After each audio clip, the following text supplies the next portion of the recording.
Hello everyone, देखना शुरू कर चुके हैं आप अपना चैनल साइंस क्लासेस। हम लोग अल्कोहल, फिनॉल और ईथर पढ़ रहे थे। मानते हैं थोड़ा सा गैप ज़्यादा हो गया है इस नए वीडियो के आने में, बट अब कोशिश करेंगे कि अल्कोहल, फिनॉल, ईथर चैप्टर जो है लगातार आपको सीक्वेंस पैटर्न में प्रोवाइड होता रहे ताकि ये जल्दी से फिनिश हो जाए। और चूंकि बोर्ड के एग्ज़ाम भी आपके बिल्कुल पास में हैं, तो आप साथ में तैयारी करते रहिएगा, अच्छे से रिएक्शंस प्रिपेयर करते रहिएगा। और जो भी टॉपिक से रिलेटेड क्वेश्चंस होते हैं, अगर कुछ डाउट्स होते हैं तो नीचे कमेंट बॉक्स या हमारी इंस्टाग्राम की आईडी पर आप क्वेश्चंस पूछ सकते हैं, आपको सॉल्यूशंस उपलब्ध करा दिए जाएंगे।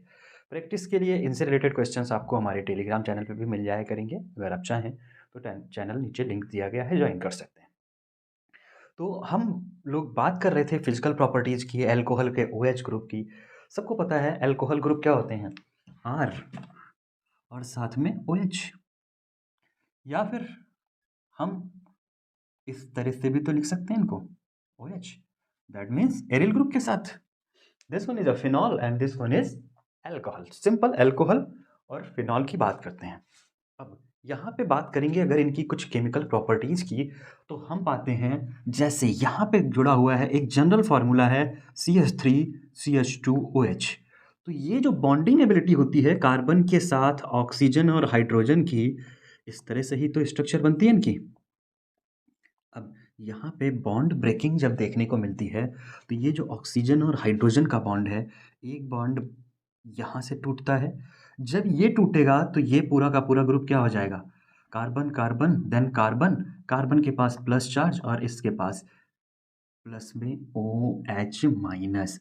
OH माइनस लिबरेट होने का मतलब क्या हो गया कि अब ये पूरा का पूरा group as an positive charge है। और पॉजिटिव चार्ज होने का मतलब अब ये वर्क करेगा, बिहेव करेगा एज एन इलेक्ट्रोफाइल। इलेक्ट्रोफाइल, और जब ये खुद इलेक्ट्रोफाइल है तो इसके पास क्या, आसानी से हम न्यूक्लियोफिलिक सब्स्टिट्यूशन रिएक्शन करा सकते हैं। जैसे अगर इसके साथ हम रिएक्शन करा दें Br2 की, सिंपल, या हम HBr के साथ लेके आए और Br माइनस की रिएक्शन करा दें, तो सीधे सीधे क्या देखने को मिलेगा, ये कार्बोकैटायनिक ग्रुप था, इसमें साथ में कार्बन के साथ Br लग जाएगा और बाकी as such hydrogens hydrogens hydrogens hydrogens attached हो जाएंगे। तो ये पैटर्न देखने को मिलता है जब ये न्यूक्लियोफिलिक सब्स्टिट्यूशन रिएक्शन शोन करते हैं because of formation of electrophile. Electrophile कब देखने को मिलेगा, जब कार्बन और ऑक्सीजन बॉन्ड ब्रेक डाउन करेगा। लेकिन कोई नॉट जरूरी नहीं है यहाँ पे कि हमेशा क्या कार्बन और ऑक्सीजन बॉन्ड ही ब्रेक डाउन करे, क्योंकि जब हम बात करते हैं इनके ऑक्सीजन और हाइड्रोजन के बीच में, तो जो बॉन्डिंग देखने को मिलती है वो हाइड्रोजन बॉन्डिंग होती है, वीक बॉन्ड होते हैं। और कंपेरेटिवली अगर हम बात करें कार्बन और ऑक्सीजन की, जो कि कोवेलेंट बॉन्ड होता है, ये स्ट्रॉन्ग बॉन्ड होता है।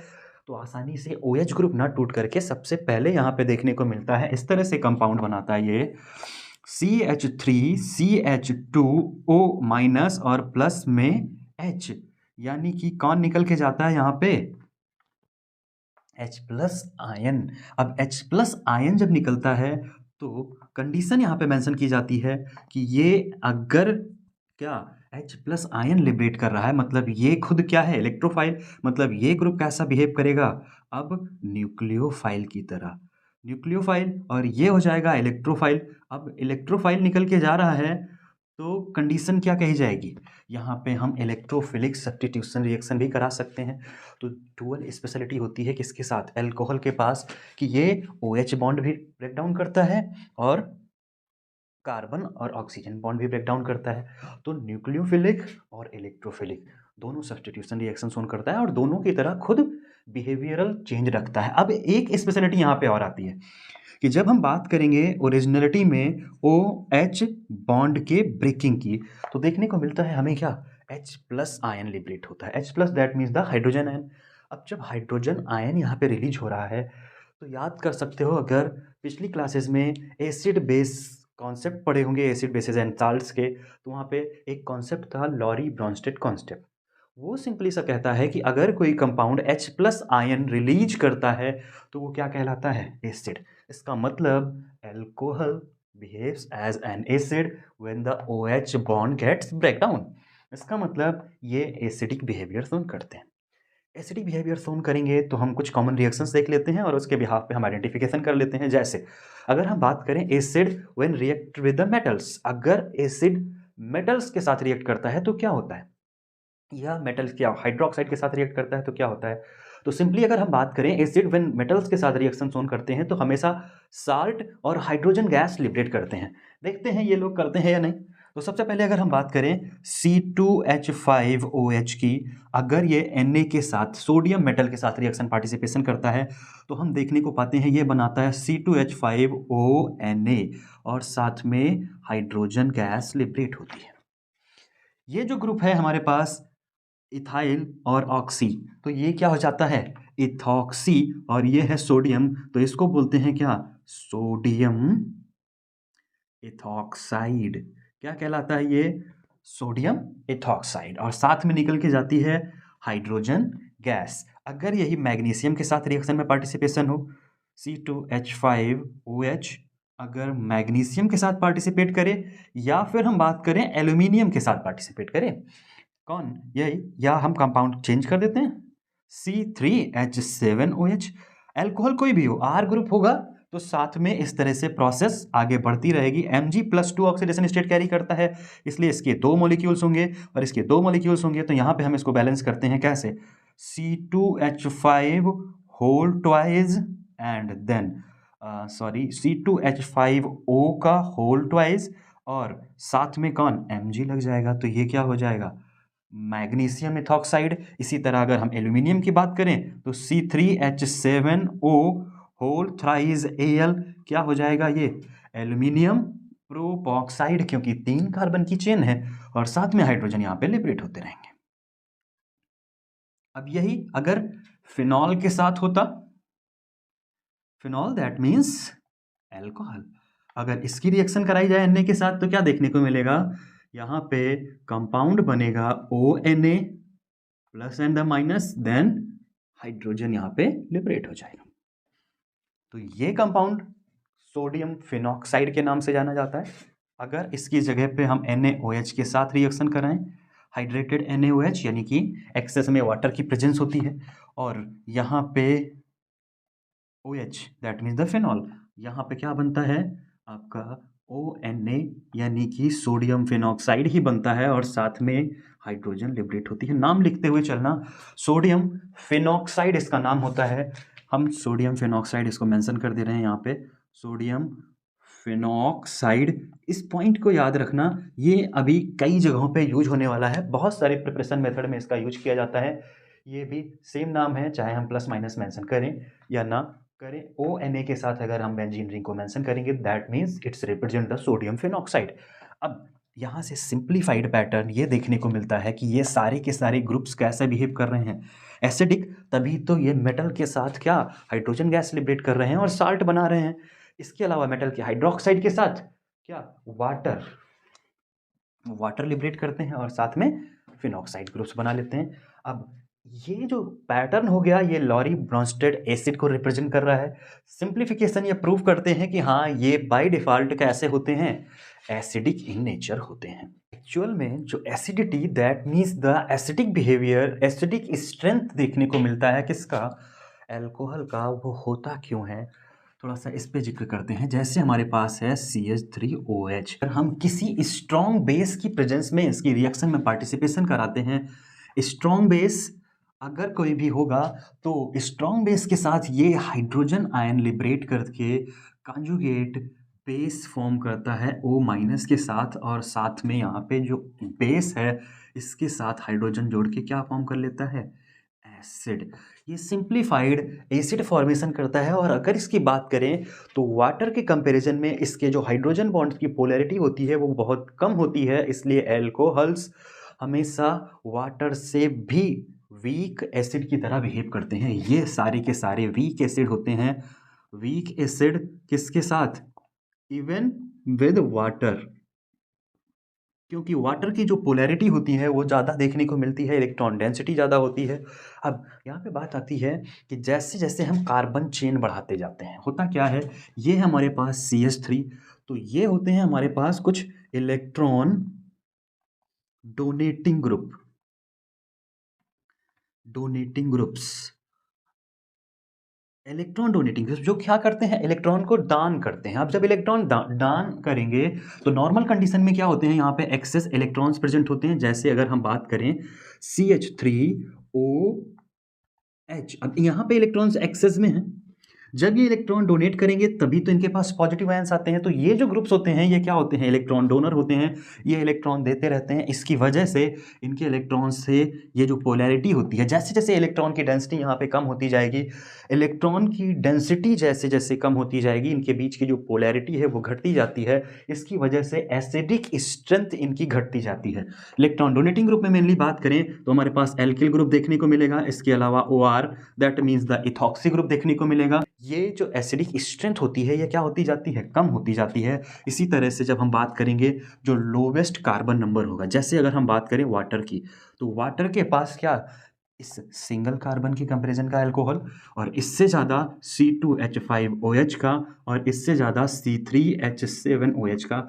जैसे जैसे कार्बन चेन बढ़ती जाएगी क्या होता जाएगा, इनके बीच में जो एसिडिक स्ट्रेंथ है वो क्या होती जाएगी, घटती जाएगी। अगर यहीं पे बात करें सिमिलर कार्बन की चेन की, जैसे ये एक 3 कार्बन का चेन है या 4 कार्बन की चेन की बात करें, तो हमेशा यहाँ पे देखने को मिलता है CH3OH मोर, यानी कि प्राइमरी स्ट्रक्चर्स की हम बात कर रहे हैं। प्राइमरी स्ट्रक्चर की जो एसिडिक स्ट्रेंथ होगी वो ज़्यादा होगी in comparison CH3COH and then CH3, that means the secondary alcohol. और सेकेंडरी अल्कोहल की ज़्यादा देखने को मिलेगी किससे, टर्सरी अल्कोहल से। क्योंकि क्या हो गया, अब यहाँ पे ये सारे के सारे ही तो क्या हैं, इलेक्ट्रॉन डोनेटिंग ग्रुप हैं।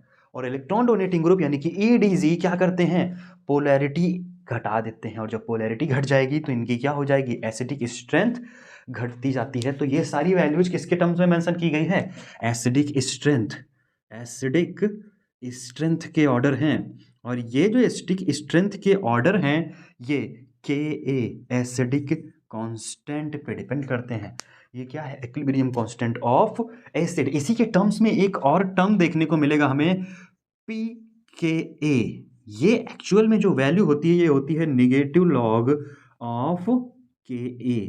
यानी कि अगर किसी वैल्यू का कभी डेटा पूछा जाता है आपसे, Ka यानी कि एसिडिक स्ट्रेंथ डायरेक्टली फॉलो करेगा, लेकिन अगर pKa के टर्म्स में आपसे डेटा पूछा जाएगा तो यही ऑर्डर रिवर्ट हो जाएगा, क्योंकि ये माइनस लॉग के साथ वर्क करता है। यानी कि ये पूरी की पूरी डेटा को क्या कर देता है, रिवर्ट्स कर देता है। तो कभी अगर pKa की वैल्यू या एसिडिक स्ट्रेंथ पूछा जाए तो दोनों में कंफ्यूज मत होना। अगर एसिडिक स्ट्रेंथ याद है तो pKa की वैल्यू जो होंगी वो हमेशा क्या होंगी, इसके अपोजिट होंगी। अब ये तो बात हुई इलेक्ट्रॉन डोनेटिंग ग्रुप की।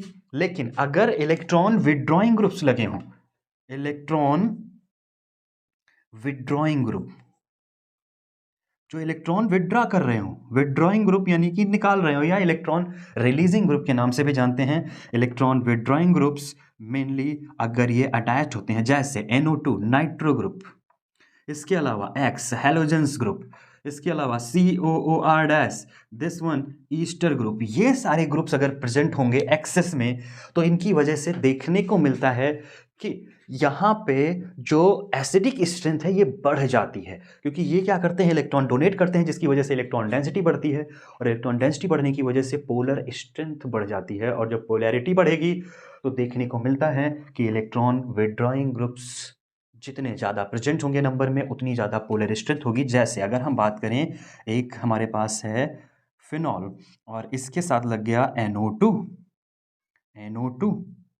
एंड देन NO2, ये क्या है, ट्राई नाइट्रोफिनॉल, इसी को हम पिक्रिक एसिड के नाम से जानते हैं।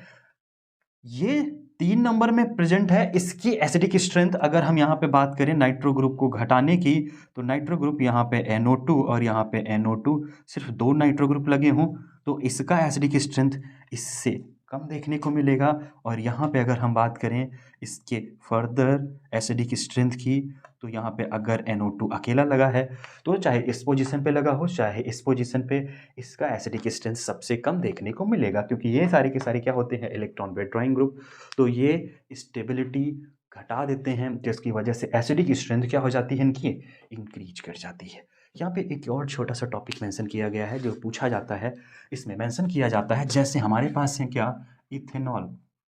OH, तो ये आसानी से CH3O माइनस और H+ लिबरेट करते हैं। इनके कंपैरिजन में जो फिनॉल ग्रुप होता है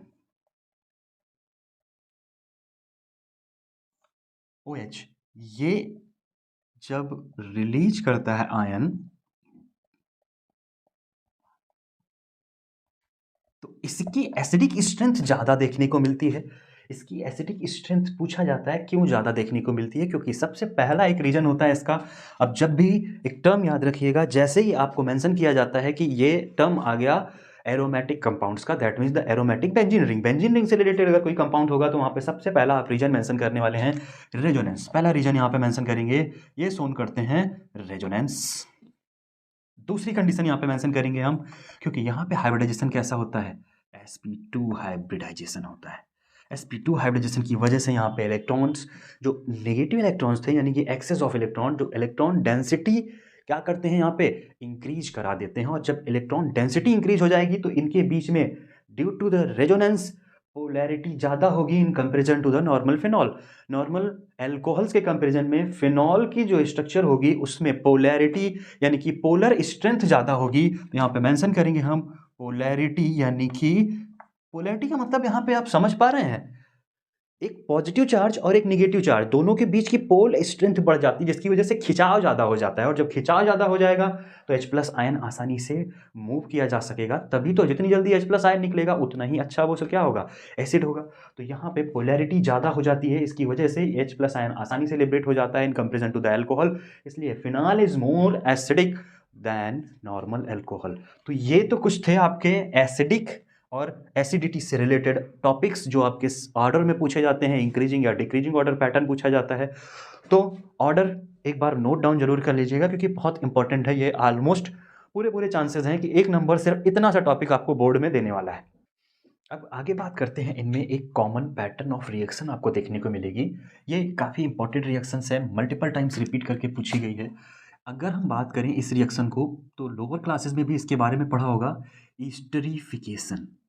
ईस्टरीफिकेशन मतलब कहने का होता है कि ईस्टर का फॉर्मेशन ऑफ ईस्टर। ईस्टर एक फंक्शनल ग्रुप है। जैसे अगर हम बात करें COOR-, that means the acetate ion, then further alkyl groups gets accomplished and form the esters. And esters के नाम के बाद में हम O8 ग्रुप लगाते हैं। इसके बारे में हम लोग इससे पहले पढ़ चुके हैं IUPAC नेमिंग में।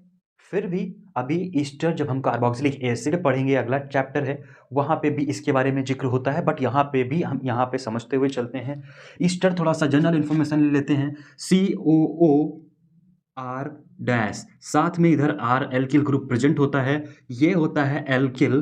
तो यहाँ पे हम मेंशन करते हैं एल्काइल, और यहाँ पे एल्केनो8, एल्केन O8 ग्रुप लगता है ईस्टर के नाम में। सिंपल सा इसका नामकरण होता है, दिस इज ईस्टर। ईस्टर को सिंपल से पहचानने का तरीका है, बीच में COO, इधर भी एल्किल ग्रुप और दूसरी साइड में भी क्या हो जाता है, एल्किल ग्रुप। यहाँ पे अगर सोडियम मेंशन किया जाए तो सोडियम के साथ भी ये मेंशन किया जाता है, तो सोडियम एल्केनो8। इस तरह से इनके नामकरण चलते हैं एज पर रिक्वायरमेंट। जैसे जैसे ये आते रहेंगे अभी हम इनका जिक्र करते रहेंगे। हम सबसे पहले बात करते हैं ईस्टरीफिकेशन रिएक्शन की। अगर हम बात करें तो विद कार्बोक्सिलिक एसिड, सबसे पहले हम यहाँ पे बात करते हैं जनरल रिएक्शन की। तो जनरल रिएक्शन हम सबसे पहले लेंगे। हम बात कर रहे थे पूरी की पूरी केमिकल रिएक्शंस में एल्कोहल्स की, तो प्रेजेंस सबसे पहले किसकी देखेंगे हम, एल्कोहल्स की। Alcohol that means the ROH। अगर हम इसकी रिएक्शन कराएं R-COOH, that means the carboxylic acid. तो प्रेजेंस यहाँ पे देखने को मिलती है किसकी, कंसंट्रेटेड H2SO4 की स्मॉल अमाउंट में, जिससे हमें एसिडिक ग्रुप मिलता है और ये रिएक्शन ब्रेकडाउन होती है। और जब ये ब्रेकडाउन देखने को मिलती है तो इसमें देखने को क्या मिलता है, H+ आयन, और यहाँ से क्या, OH- आयन लिबरेट होता है, जिसकी वजह से ये जो ग्रुप है H R- के साथ यहाँ पे जाके जुड़ जाता है, R-COOR और प्लस में वाटर। अब यहाँ पे कंसंट्रेटेड H2SO4 लेते क्यों हैं, ताकि ये जो एक्सेस में वाटर आया है इसको एब्जॉर्ब कर लिया जाए। ये रिएक्शन अगर हम बात करें ईस्टर और वाटर की, तो होगा क्या, वाटर ईस्टर के साथ बैकवर्ड यानी कि रिवर्सिबल रिएक्शन कर जाएगा और वापस से अल्कोहल और कार्बोक्सिलिक एसिड फॉर्म हो जाएंगे। ये सिंपल सी फिनोमिनन होती है किसकी, ईस्टरीफिकेशन की। जैसे अगर हम यहाँ पे जनरल रिएक्शन में बात करें CH3OH, साथ में CH3COOH। जब हम इसकी रिएक्शन की बात करते हैं तो ये हो जाएगा CH3COOCH3 और साथ में वाटर लिबरेट होगा। तो ये हो गई जनरल रिएक्शन। अगर यहीं पे एल्किल ग्रुप की बात करें या एरिल ग्रुप की, तो यहाँ पे देखने को मिलता है एरिल ग्रुप। अगर हम रिएक्शन में पार्टिसिपेशन करा रहे हैं किसका, फिनॉल का, तो यहाँ पे देखने को मिलेगा CH3COOH के साथ अगर रिएक्शन में पार्टिसिपेशन कराते हैं तो ये CH3COO और C6H5 ये बन के तैयार हो जाता है। इसको बोलते हैं हम क्या, फिनाइल एसीटेट। ये नाम होगा फिनाइल एसीटेट। ये तो हो गई हमारे साथ विद कार्बोक्सिलिक एसिड। अगर यही रिएक्शन कराई जाए एसिड क्लोराइड के साथ, एसिड क्लोराइड या एसिटाइल ग्रुप के साथ, with acetyl halide, with acetyl halides. Acetyl halides की अगर हम बात करें तो ये जो ग्रुप होता है ये होता है कुछ C double bond O Cl के साथ, साथ में ये CH3 या कोई अदर फर्दर ग्रुप्स यहाँ पे हो सकते हैं R या लॉन्ग कार्बन की चेन हो सकती है, but this one is termed as acetyl halide. अगर इसकी रिएक्शन हम कराते हैं अल्कोहल्स के साथ यानी कि ROH के साथ, तो यहाँ पे देखने को मिलता है OH और यहाँ से Cl लिबरेट होता है। ये जो ग्रुप था RCOO टूटता कहाँ से है, ये अल्कोहल H प्लस आयन से टूटता है। और जब ये H प्लस आयन से टूटता है तो यहाँ पे देखने को मिलता है H और साथ में ये भी रिएक्शन कैसी होती है, रिवर्सिबल।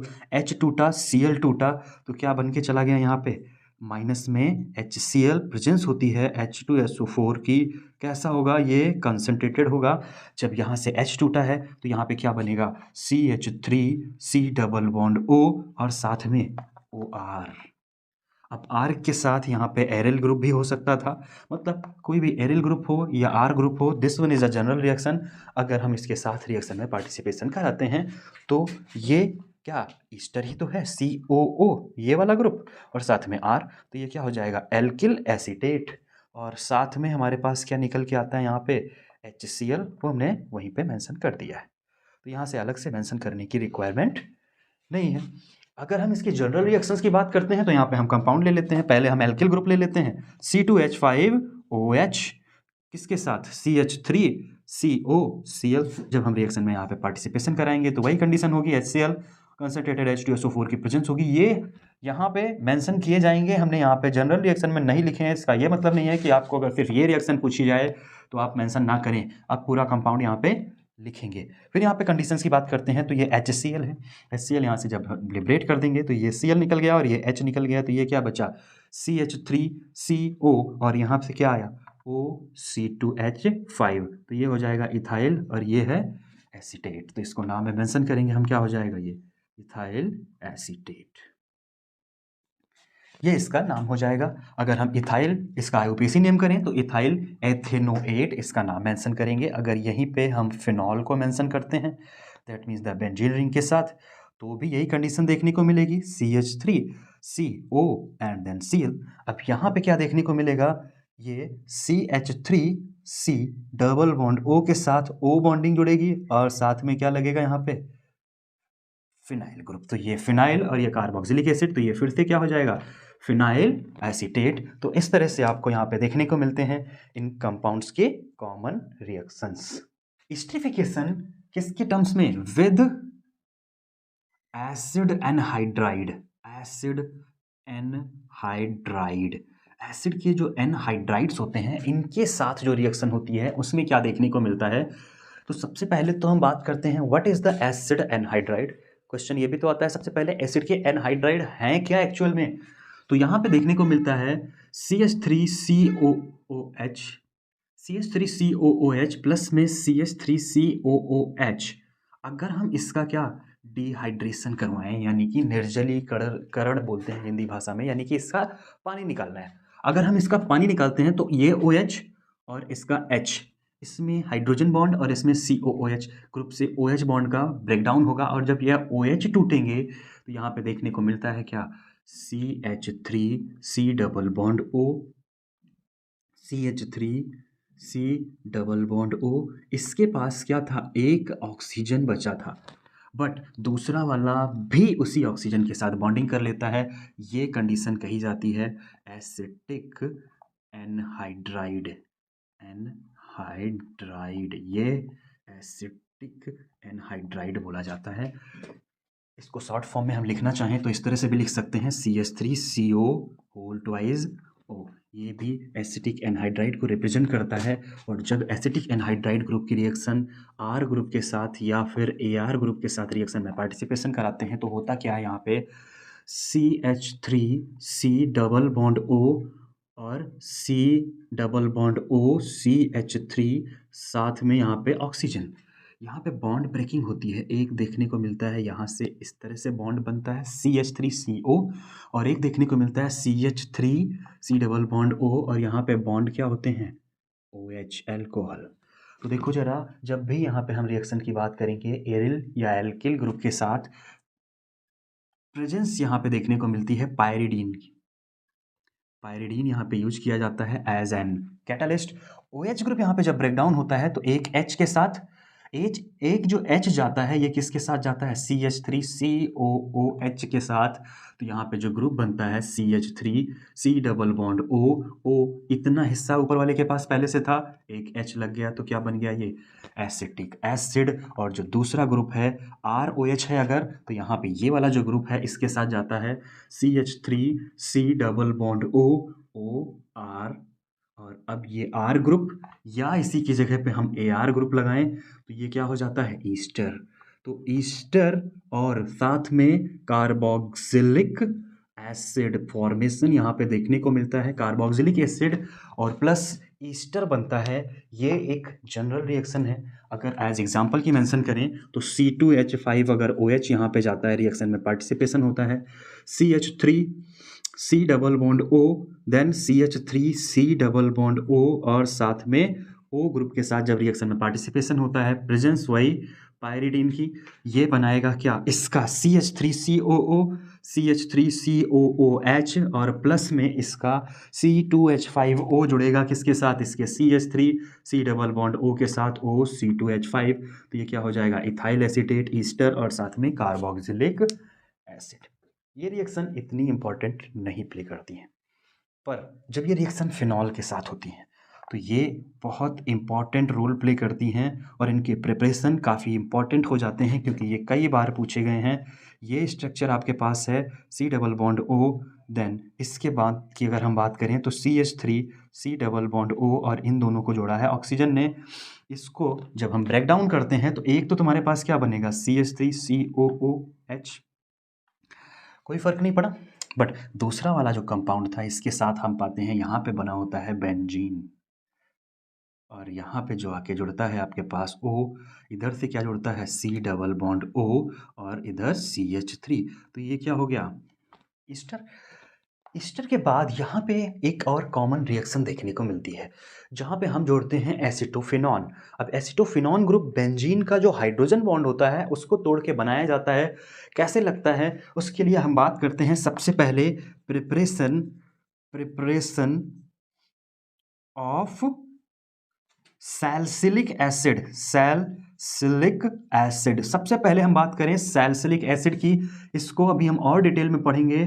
कोलबेज सिमिट रिएक्शन बोलते हैं इसको, कोलबेज रिएक्शन के नाम से जानते हैं। होता कैसे है ये, सिंपल सा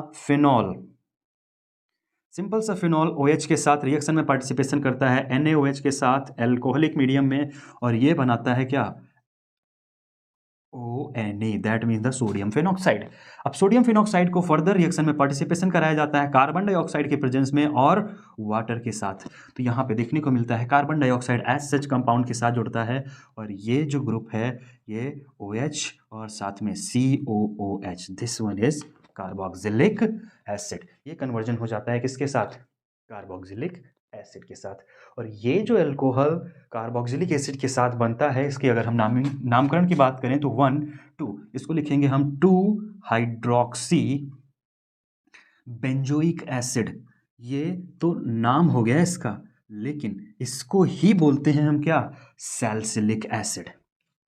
अब सैलिसिलिक एसिड की रिएक्शन अगर हम एसिड एनहाइड्राइड के साथ कराते हैं, कैसे देखो जरा, यहाँ पे अगर हम बात करें तो this one is COOH, that means salicylic acid. अगर इसकी रिएक्शन हम कराते हैं C डबल बॉन्ड O किसके CH3 and then CH3 C double bond O और ऑक्सीजन के साथ, दिस वन एसिडिक एनहाइड्राइड। और इसकी रिएक्शन अगर हम पार्टिसिपेशन कराते हैं कहाँ पे, पायरिडीन की प्रेजेंस में, ये फिर से टूटेगा CO और CH3। तो यहाँ पे देखने को क्या मिलेगा, पहले ये CH3 COO और साथ में H, इसका टूटेगा, इसका नहीं, ये ऐसा सच रहेगा। इसका जब टूटेगा तो ये कंपाउंड क्या बनाएगा, यहाँ पे देखो ये तुम्हारे पास क्या थी, बेंजीन रिंग, साथ में COOH, acid group as such लगा था, और साथ में यहाँ पे क्या देखने को मिलेगा, O, साथ में C डबल बॉन्ड O और CH3। तो ये जो ग्रुप बनता है इसको बोलते हैं हम क्या, ये जो ग्रुप कौन सा है, COCH3 एसिटाइल ग्रुप है, और ये फिनॉल ग्रुप की तरह अल्कोहल पहले से था, तो इसको बोलते हैं हम एसिटाइल सैलिसिलिक एसिड। ये जो एसिटाइल सैलिसिलिक एसिड होता है इसी को हम एक कॉमन नेम से और जानते हैं, एस्प्रिन। नाम सुना है सबने, एस्प्रिन, डेस्प्रिन के नाम से मार्केट में इसका बहुत प्रचार होता है। यही एसिटाइल सैलिसिलिक एसिड ग्रुप होता है, एस्प्रिन के नाम से जाना जाता है, और काफ़ी इंपॉर्टेंट रोल प्ले करता है पेन किलर, पेन रिलीवर में। इसके अलावा एनाल्जेसिक टैबलेट्स में भी इनका जिक्र किया जाता है, ये एक एज मेडिसिन के तौर पे यूज की जाती है। तो ये थी कुछ ईस्ट्रीफिकेशन के टाइप रिएक्शंस, एक बार नोट डाउन कर लीजिएगा और अच्छे से प्रैक्टिस कर लीजिएगा। अगले पार्ट्स में हम इनकी कंटिन्यूएशन करेंगे, कार्बन और ऑक्सीजन बॉन्ड के साथ ब्रेकडाउन और उससे रिलेटेड जो कार्बन की कंपोजिशन है वो पढ़ेंगे। एक बार कोल्बे रिएक्शन को, ये वाली जो रिएक्शन है पूरी की पूरी एक बार अच्छे से देख लीजिएगा। ये रिएक्शन हम दोबारा से पढ़ेंगे अगले पार्ट में, लेकिन इसको अभी से तैयार कर लेंगे तो आगे काफ़ी आराम हो जाएगा, क्योंकि ये नेम रिएक्शन का काफ़ी इंपॉर्टेंट हिस्सा है, पूछा जाता है। तो चैनल अगर सब्सक्राइब नहीं किया है अभी तक तो सब्सक्राइब जरूर कर लीजिएगा, क्योंकि बाकी नेक्स्ट पार्ट आपको यहीं पे मिलते रहेंगे। मिलते हैं अगले पार्ट में, अभी के लिए इतना ही, जय हिंद।